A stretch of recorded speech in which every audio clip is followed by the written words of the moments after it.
ఒకప్పుడు IAS IPS అంటే ఎగబడేవాళ్ళు.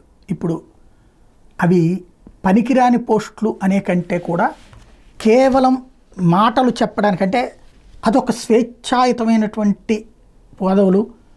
మనం ఎవ్వడికి తలంచక్కర్లేదు. వాటి మీద సినిమాలు, అధికారుల యొక్క ఐఏఎస్ యొక్క గొప్పతనం ఏంటి, ఐపీఎస్ల గొప్పతనం ఏంటి అనేది సినిమాలు బోల్డ్ వచ్చినాయి. కానీ రాజకీయం ఆ అధికారాలను డామినేట్ చేసింది. వాళ్ళకి తాబేదారులుగా పనిచేయాల్సి వస్తుంది, పెద్ద తాబేదారులుగా పనిచేయాల్సి వస్తుంది. దాంతో జరిగిన విరక్త లేదా ప్రభుత్వాలే రిక్రూట్మెంట్లలో నిర్లక్ష్యమా లెక్క తెస్తే దేశంలో 5055 మంది ఐపీఎస్లు కావాల్సి ఉంటే 4469 మందే ఉన్నారు. వీళ్ళలో కూడా డైరెక్ట్ రిక్రూట్మెంట్ కేవలం 3316. మిగతా వాళ్ళు ప్రమోషన్ల ద్వారా ఐపీఎస్లు అయిన వాళ్ళు.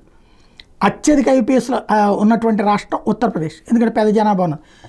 అక్కడ 541 మంది కావాల్సి ఉంటే 499 ఉన్నారు. అక్కడ కూడా 42 మంది తగ్గారు. బెంగాల్లో 347 మంది కావాల్సి ఉంటే 317, అక్కడ 30 మంది తగ్గారు. మధ్యప్రదేశ్లో 319 మంది కావాల్సి ఉంటే 271 మంది తగ్గారు.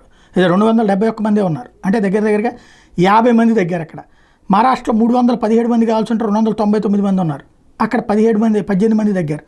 తమిళనాడులో 276 మంది కావాల్సి ఉంటే 234, బీహార్లో 242 ఉంటే 225, కర్ణాటకలో 224 మంది కావాల్సి ఉంటే 193, రాజస్థాన్లో 222 కావాల్సి ఉంటే 208 మంది, ఆంధ్రప్రదేశ్లో 144 మంది కావాల్సి ఉంటే 131. ఇక్కడ మందే తక్కువ ఉంది. ఇది కేవలం తగ్గింది ఎంత అంటే 13 మంది తగ్గారు అంతే. తెలంగాణలో అయితే 9 మందే తగ్గారు. అంటే మన రాష్ట్రాలకి ఐపీఎస్లకు సంబంధించి కాస్త గట్టిగానే ఉంది, కానీ దేశవ్యాప్తంగా చూస్తే ఐపీఎస్లు కొరత ఉంది. మనకు కూడా ఈ తగ్గిన వాటిని సెట్ చేసుకోవాల్సి